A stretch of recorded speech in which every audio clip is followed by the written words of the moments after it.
Bonjour. Dans cette vidéo, je vais vous résumer rapidement comment s'est déroulé pour moi la Wild Jam.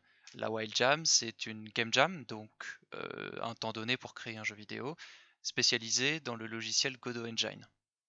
Mon objectif personnel, c'était de réaliser un jeu en 4 jours avec le logiciel Godot donc. La Wild Jam propose ce qu'on appelle des wildcards. Ce sont des objectifs secondaires qu'on peut choisir ou non de respecter pour la création de son jeu.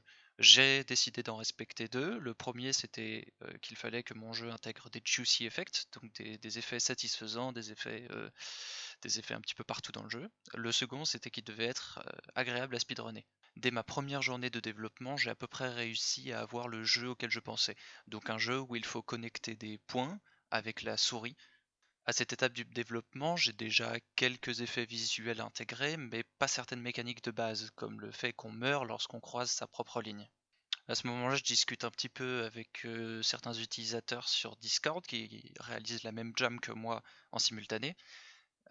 On m'indique quelques éléments à changer, comme la police d'écriture qui va pas du tout, et puis quelques effets visuels à rajouter.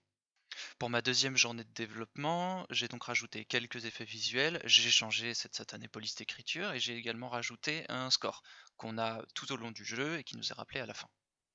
En soi, il n'y a pas beaucoup de changements par rapport à la première journée et une des premières choses que je décide de faire le lendemain, c'est de m'occuper du visuel. J'ai pas encore d'idée de thème, donc tout ce que je fais, c'est ouvrir le logiciel Inkscape et poser à peu près tout ce qui me vient par la tête. Je rajoute aussi quelques petites animations, par exemple des animations de début, des animations de fin, pour avoir un jeu qui boucle correctement quand on le teste. Et surtout, je décide de lui donner un nom. Ce nom, c'est Connect Points, il me semble. J'avais vraiment pas du tout d'idée de thème.